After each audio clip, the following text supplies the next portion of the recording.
Alright, as per request, I'm gonna demonstrate, or show a little bit of my specific findings for how to play against G as Sagat.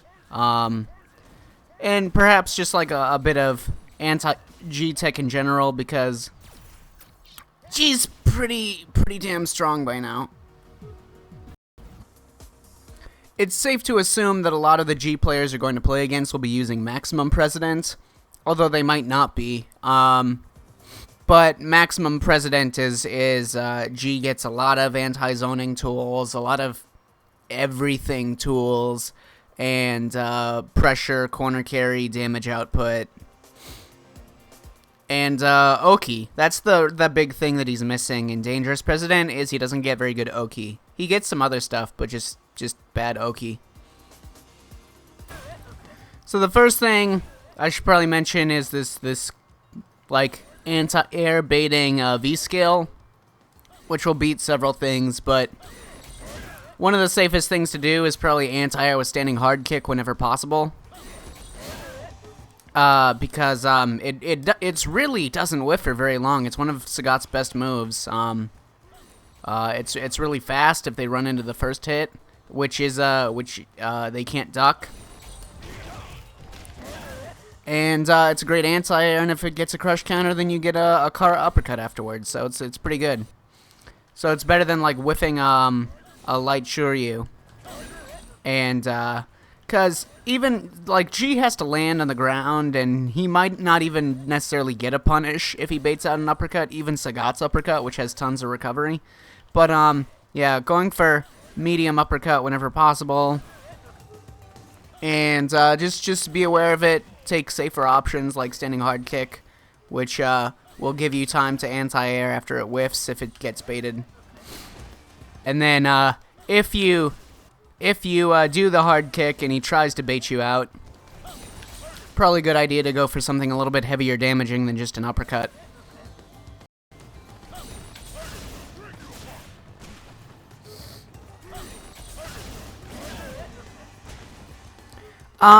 Whenever possible, I think V-Skill is really handy in this matchup because of the situations where you'll be able to land it. Like if you get if you land solid hits where G will be standing, then it's really handy to get those really high damaging one-bar combos, and as well as the ability to like extend juggle states if you get him into the corner.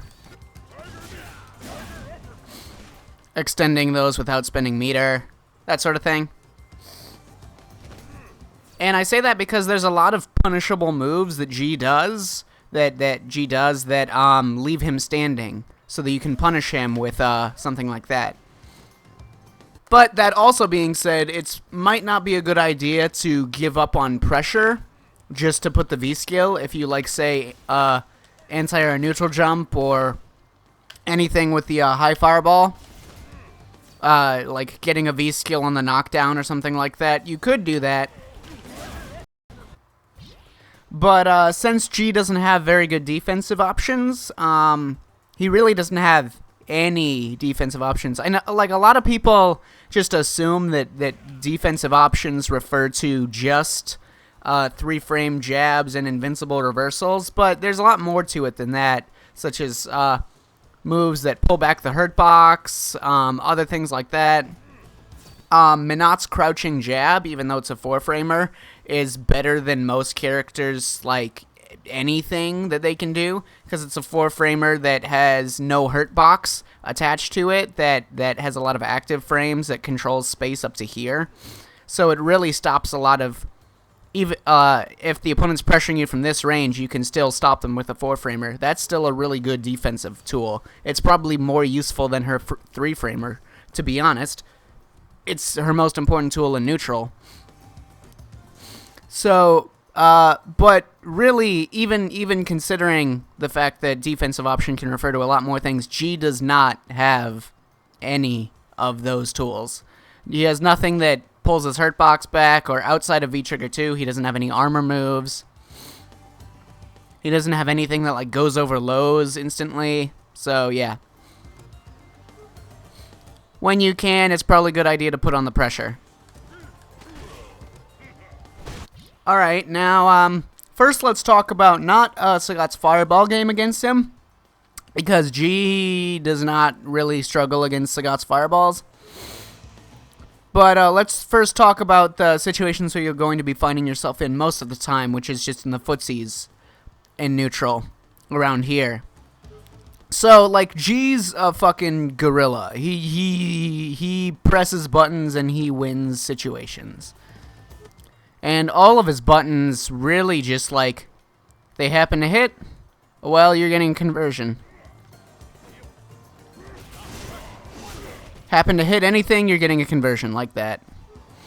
You can buffer anything into the EX lunge punch, and then he gets so much off of that. He gets great Oki. He gets the ability to level up his charge, corner carry. He can choose whatever he wants to do after that. But usually they just go for a back hard punch v skill into Power of the Earth. I don't necessarily agree with that. I think it's a better idea in a lot of matchups to just take the good Oki that you get off of back hard punch v skill after the wall bounce. But that's just me. I feel like if you have meter with G, you don't need to necessarily level up immediately. So first let's talk about the safe things for Sagat to do in neutral, or the safe-ish things.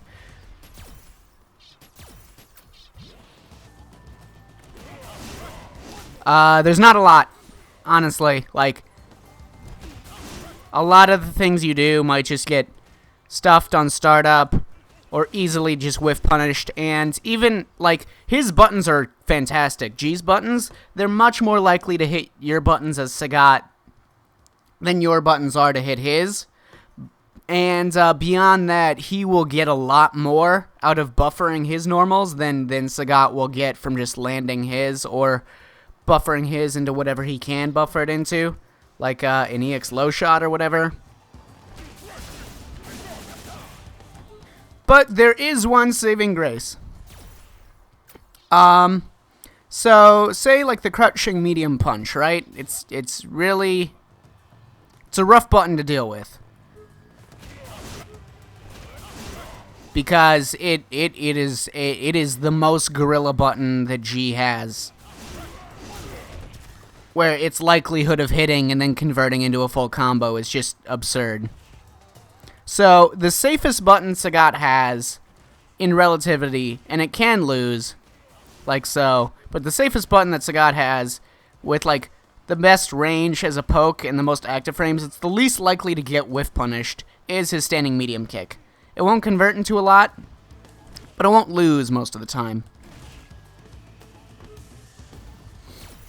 But the real trick that I would recommend going for, if your G is buffering light kick, buffering crouching medium punch, buffering anything all the time to just beat out your normals, like so, I would recommend doing a lot of tiger knees in this matchup. Spacing your tiger knees, maybe like pressuring with tiger knees, like so. Because, here, I'll go back to the character select screen so I can demonstrate something. So if you watched the top 8 match at EVO between, I believe it was Fudo? Wait. It was either Fudo or Luffy against Tokido. Where he beat Tokido with Armika by, and one of the things he did very frequently was he was trying to beat Akuma's standing medium kick, which is a fantastic buffer. That is a great whiff punish. It's great at beating things out. It's great at buffering. But he was doing partially charged drop kicks to extend his hurt box into the range where his medium kick would catch it, but he would be in midair. And then the buffered Tatsu would whiff, and he would get a combo like that to punish it. Like so. Going back here to Saggy Boy, one of the things that you can do to mimic this situation is do Tiger Knees. Tiger Knees are actually pretty good footsie tools so long as you're spacing them out correctly, because you can space them to be like 0 on block. The heavy one you'd be using from further away, but it can be plus on block. The EX1 can be plus on block. They can whiff punish things. They have active frames throughout the entire duration, so they're very likely to get hits, like beating out the opponent's normals and things like that. But against G, it's possible that would happen some of the times, yes, but really what you want to happen is that you want his button to catch you once you're in midair, and then have his buffer fuck up and whiff, and then get a combo after it.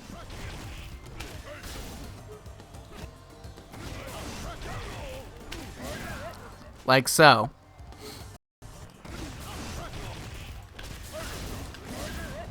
Or like that.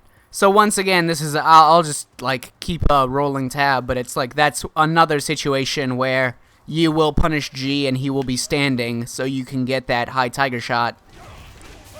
Which is why I feel like it might be valuable to go for the V skill a bunch, because your ability to actually get that is pretty good.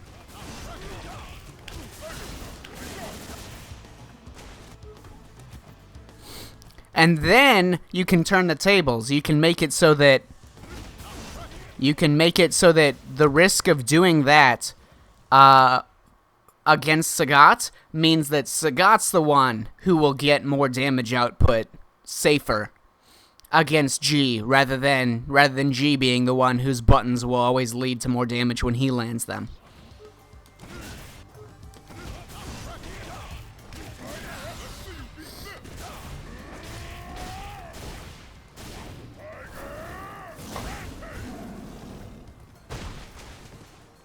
Beyond that, because there are still ways for G to beat the Tiger Knee and like neutral jumping and stuff, but that is one of your like super rewarding options to beat him, just buffering those normals, those fantastic normals, without a care in the world.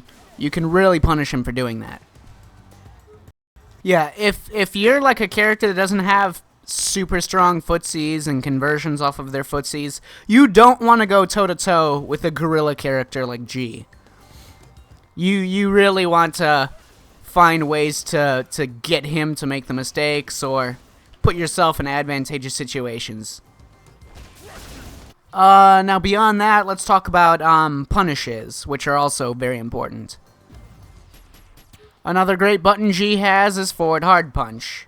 It's a fantastic crush counter, leads to a full combo on hit, and it's -4. So at closer range, you can just do, once again, this is a move where if you punish it, he will be standing, because he's standing when the move, it's a standing move, so it's another situation where you would be able to land that V skill.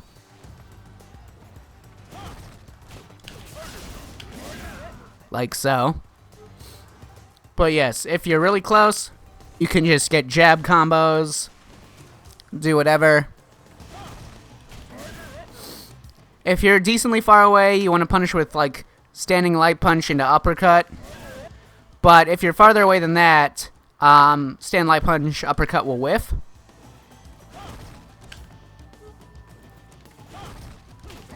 Like so. So a safer thing to do would just be stand light punch into high tiger shot. And if you have V skill and EX bar, then probably go for stand light punch, EX tiger shot into the V skill upper.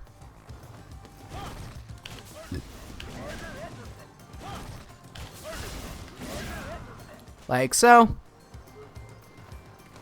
And the farthest range punish that you can get with Sagat is farther than standing light punch is you can get a raw EX uppercut.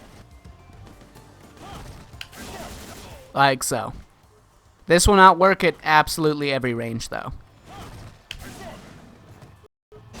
His dash low is -8. You can punish that with a full standing hard kick, depending on the range, because you can be farther away.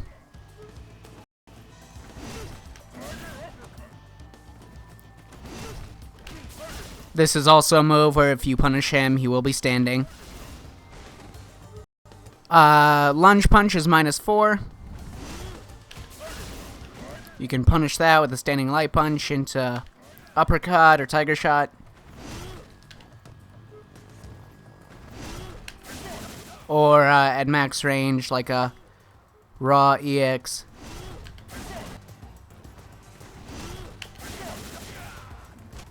And EX lunge punch is -6. So you can punish that with standing medium punch if you're really close. And if you're further away, then you're probably just going to go for something like light kick. Or nothing at all. Longest range punish to this is medium uppercut. Won't work at max range, but another great button G has is this crouching heavy kick, which he'll probably be using if he's like looking to duck under your high tiger shots, so you really can't use those at range. And it's pretty difficult for some characters to punish, but Sagat can punish it easy. So long as you identify it. So long as you block it, you can always punish with a Kara forward heavy kick, Kara cancel into light uppercut.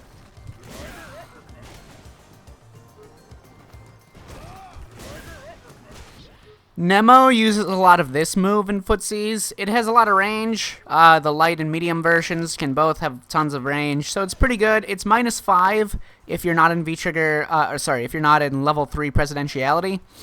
But it's still difficult to punish based on the range that you'll be at after you block it. Sometimes you just have to let this one go. But if you're closer, you can just get a regular punish.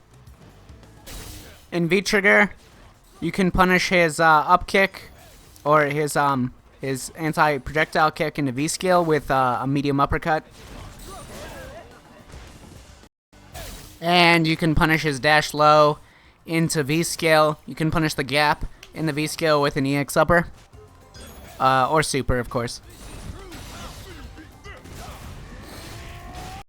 And if you're further away, you can punish that into V-skill with a neutral jump. It's going to be a little difficult to combo off of it, but you can safely do it into super. And if he's in V-trigger and he just does his V-skill, you can you can cleanly jump on that.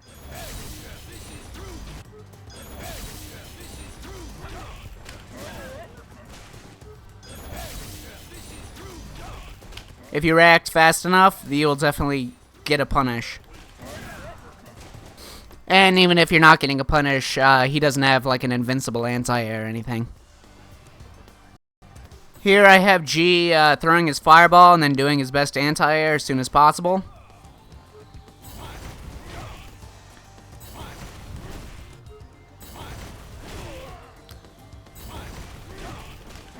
So if you react fast enough, you can definitely stop him from anti-airing. You can just get a free jump in.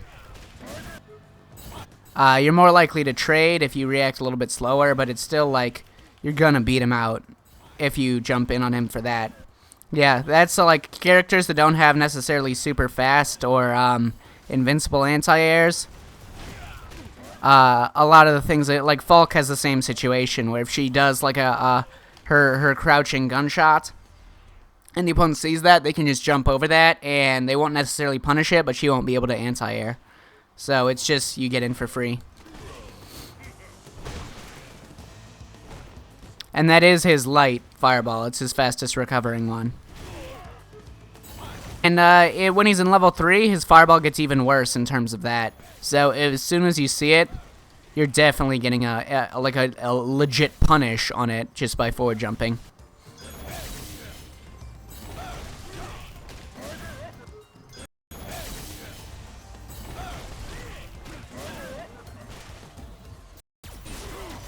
The problem, though, is when he's in V-trigger. When he's just in level 3, he can jump on his fireballs all day. But when he's in V-trigger, even on whiff, he can cancel his fireball into the V-skill. And that'll stop you if you're trying to jump in.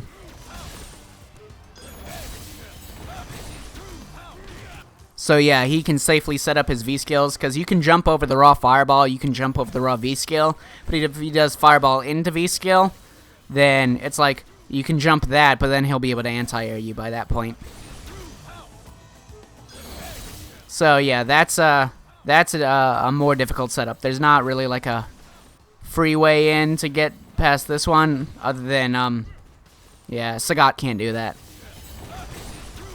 And then there's other punishes that you can get. You always want to be on the lookout to make sure he's not getting any free power of earth charges. So long as you see him do that, you want to punish it.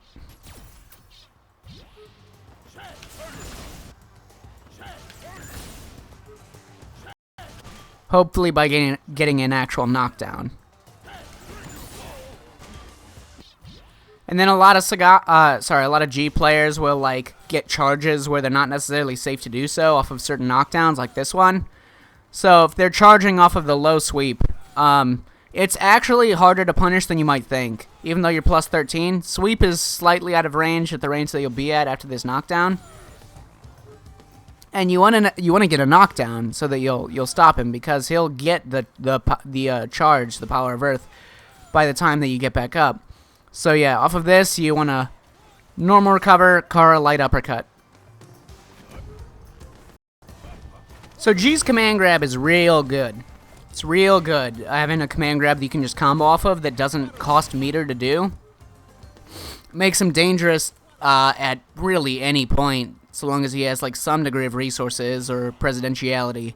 But and even then, it's like he gets fantastic corner carry off of the combos he can get with no resources at all. But he is slower. Like, this command throw is much slower than most command throws. It's about, I forget, 13 frame startup, whereas most command throws are 5-6 frame startup. So because of this, you can it's often not legitimate whenever he tries to do this, but that doesn't mean that you should just be trying to interrupt G's frame traps at every single venture, or that he won't just dash up and do a command grab. But it does mean that you can apply some degree of option selecting. So there, I just blocked and jumped, blocked and jumped. So if I set him to do an actual frame trap on the sequence,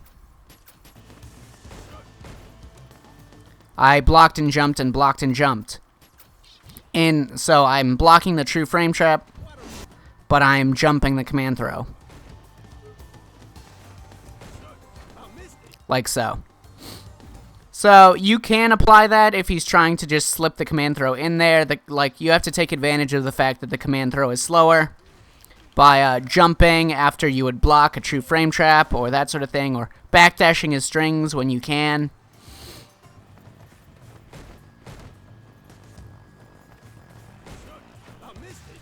And then you can punish it with a Kara heavy uppercut.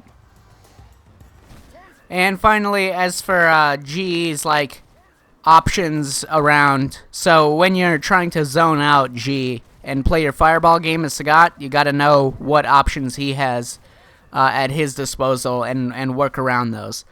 So if he's at this range, easily react to a fireball and punish it with EX or level 3.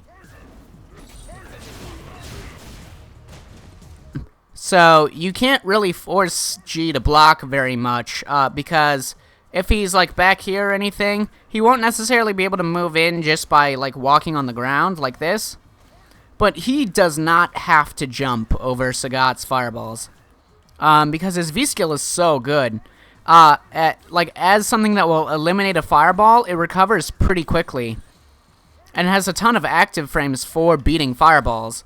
So like at the bare minimum, he will improve his frame advantage by at least 1 frame every single time if he eliminates a fireball with his V skill, at least against Sagat. So by example, like if you block this as G at this range, the default range, it'll be -9 for him. But if you V skill it, it'll be like -7 even if you do it as late as possible.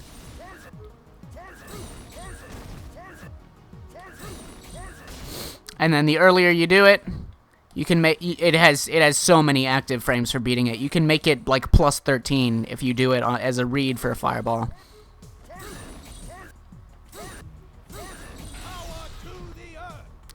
And if he's plus 13, he can just do a lot.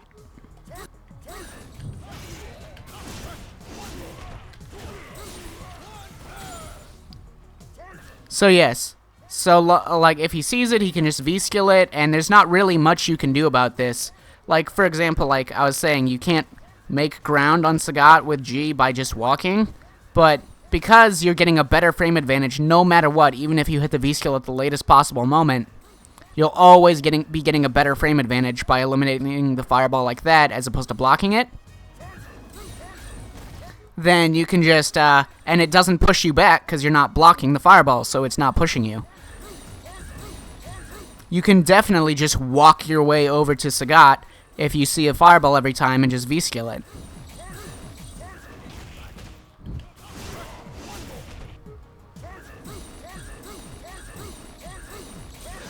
And then you can get into the range where you can just punish on reaction with the level 3 flip kick. So there's not a whole ton of stuff you can do against this, against G just doing this, other than like attempt to punish him if he just whiffs a V-skill, attempt to punish him with like an EX high tiger shot or something. And then if you throw a fireball, he has free reign if he's in V-trigger to just toss out the V-skill, because you won't be able to jump over him because he'll still be recovering from the fireball. And then that just clears the path. Like, there's not a lot you can do. So it's G's world once he's in V-trigger.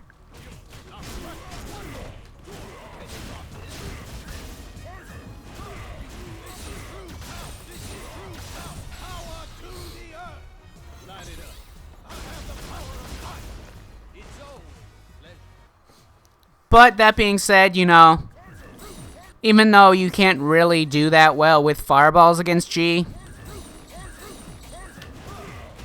your fireball will always outpace his. Like, his fireball, his regular fireball, outside of, like, at least level 2, is basically not even a factor.